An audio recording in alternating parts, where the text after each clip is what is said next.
Good morning.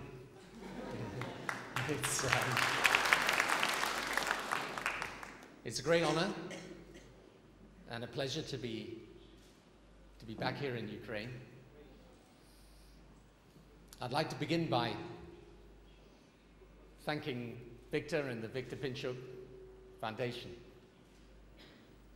I've known Victor for many years now, and he is, in my view, a great example of someone who has been very successful, but has also wanted to give back to his people, to his country, to the communities in which he works. And Victor, this program is just one example of the philanthropy that you do throughout Ukraine and worldwide. And I want to say, as a partner of your foundation, how proud I am to have our association, and to thank you from the bottom of my heart for all that you do for your country and for the world. Thank you. And one part of this is this wonderful Zavtra.UA program and the worldwide program associated with it that allows young people to come and get the benefit of the best education that the world can offer. And the fact that so many people have gone through this program and returned is a great tribute to the idea of this scholarship. Until I came today, I didn't realize also that it was a pathway into marriage and into Parliament, but it's certainly a pathway to a different and better future for Ukraine. I'm going to talk a little bit about the global challenges, but it wouldn't be right to come to Ukraine and not say something about the challenges that face Ukraine at this moment. And I wanted to say to you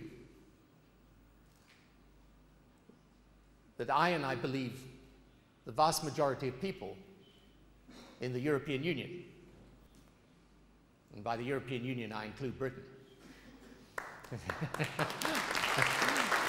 Thank you, Mr. Ambassador.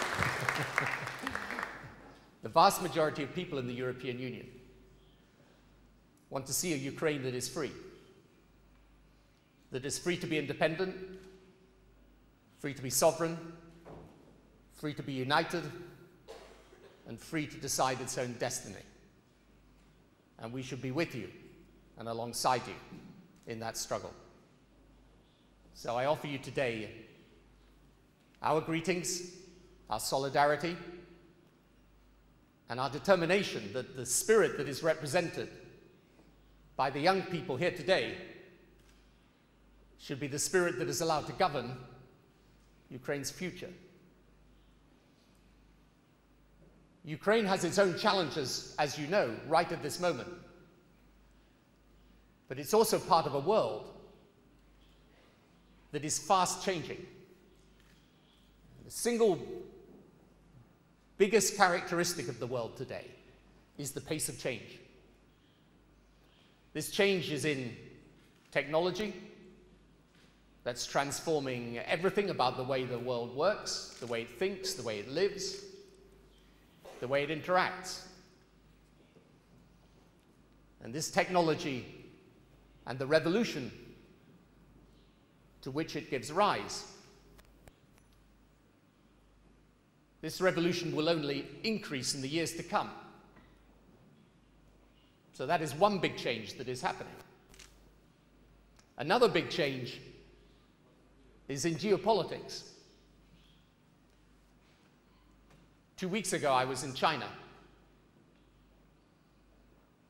The scale of what is happening there is so vast. The population 3 times the size of the whole of the European Union. The economic development on a scale the world has never seen before. But behind China will come soon India. with a population again over 1 billion people.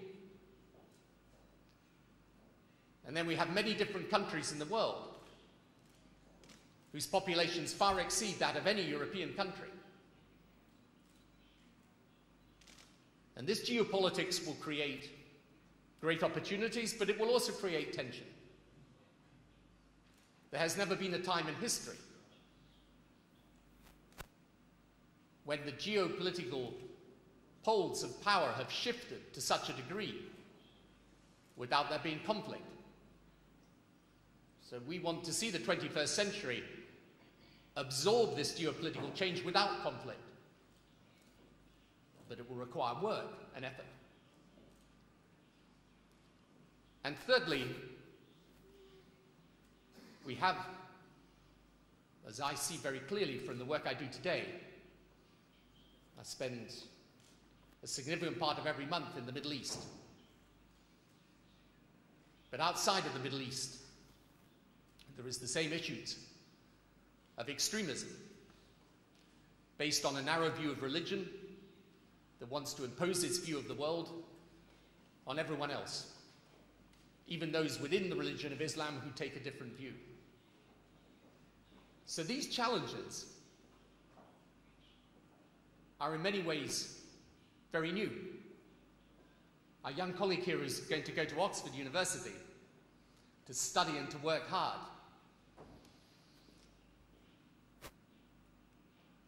And not to go too much into the party life that is, I think, still quite a feature of Oxford, so I'm told. When I think of when I was at Oxford,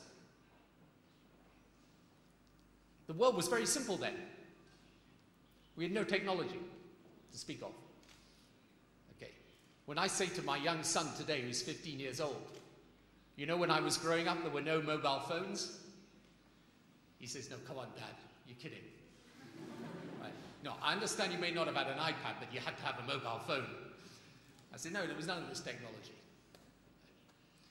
When I was at university at Oxford, the Cold War was still in place. The Berlin Wall was still there. Ukraine was part of the Soviet bloc. Life was hard here, but in a way it was simple for the West and its geopolitical position. And religious extremism didn't really exist as an issue.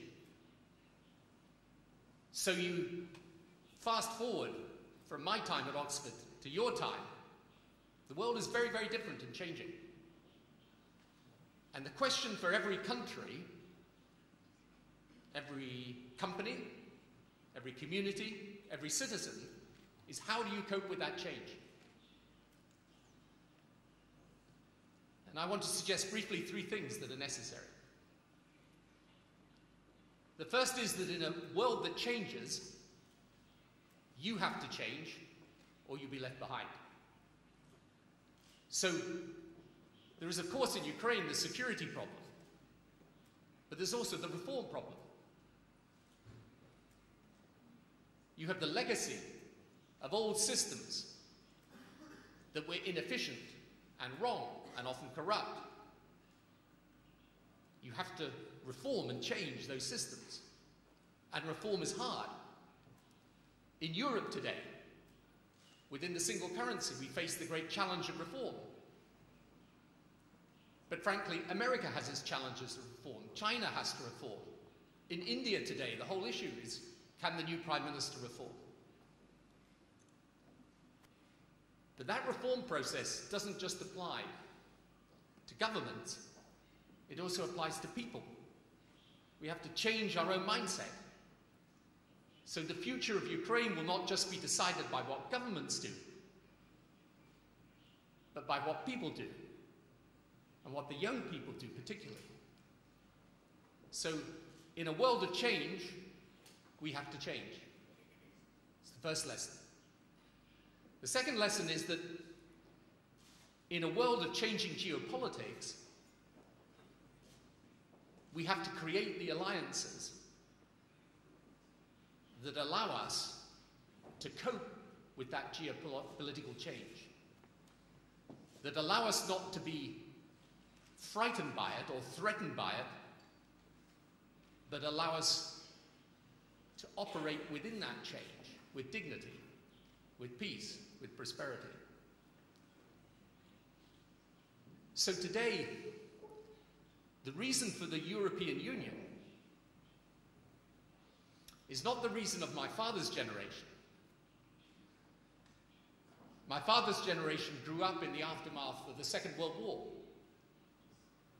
And then the reason for Europe was peace after 2 world wars. But the reason for Europe today is to exercise power and influence over our own destiny, because otherwise we are not strong enough on our own to handle this big change.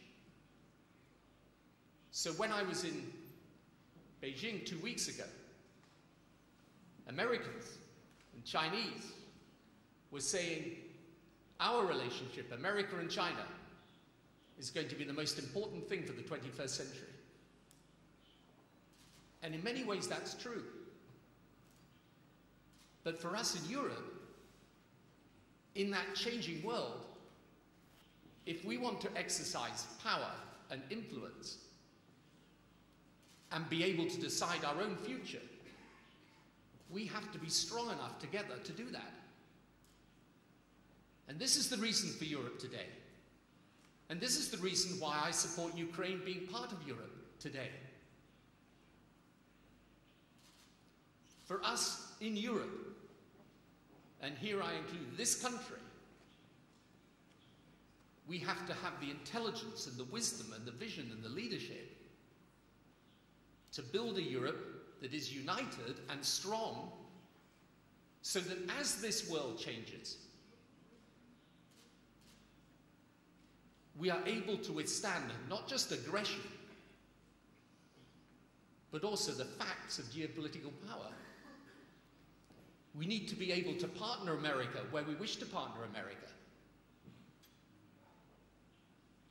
We need to make sure that our block of power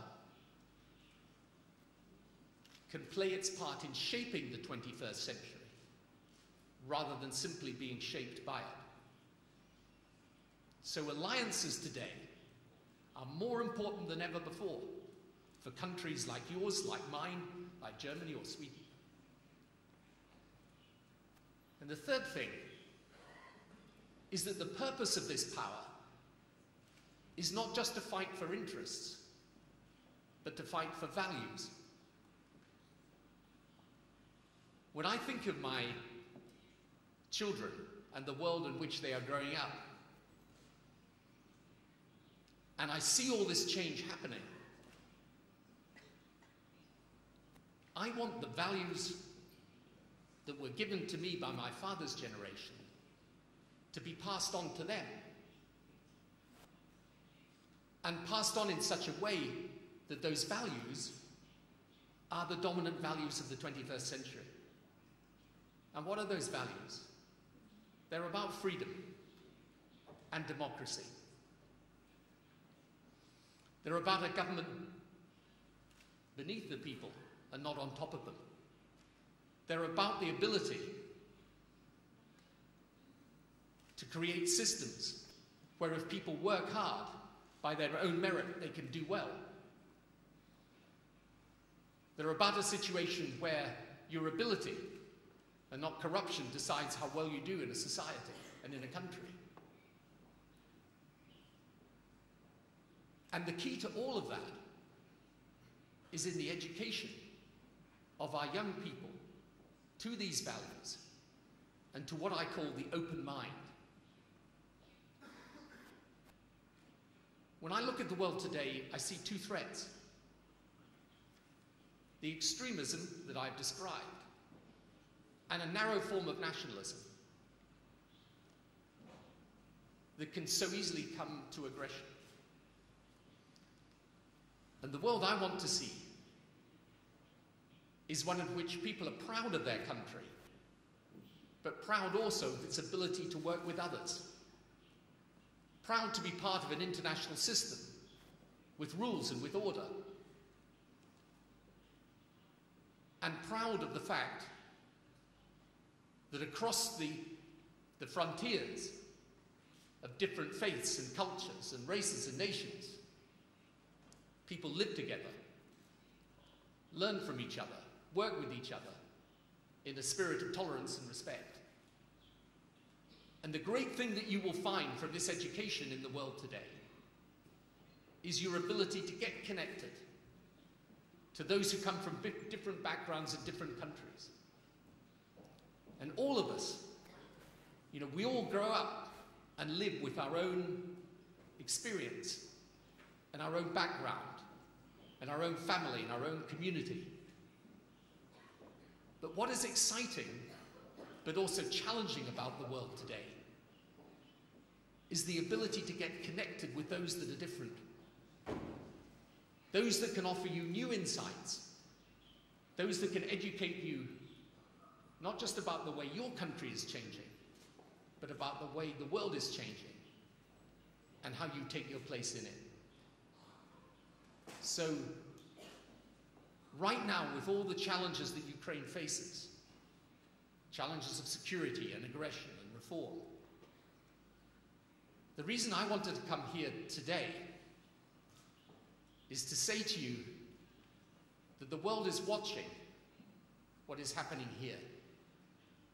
And the world needs to discover not only a sense of commitment to you and solidarity with you,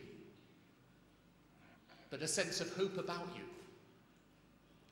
And the hope is to be found in the young people of this country. It will fall to you, in the end, to take this country to a new chapter of its history. And the education that you will get here and abroad will allow you to discover what that new chapter of history should be, how it should be written, and how you should produce an ending that is good and prosperous and peaceful for Ukraine. So it's with a sense of honor as well as pleasure that I'm here today. I feel when I look at the young people, particularly here today, I do feel a sense of optimism.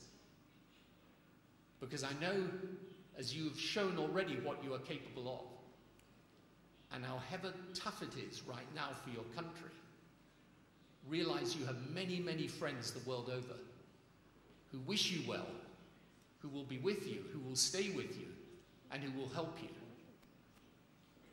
The destiny of your country will lie in your own hands, it is true. But know that if that destiny that you are striving for is one of a Ukraine that is independent, sovereign, free, and that shares in the European dream and the values associated with it, know that if that is your vision and your ambition, that it is one in respect of which you will have many friends and many people who will stay with you all the way until you achieve it. Thank you.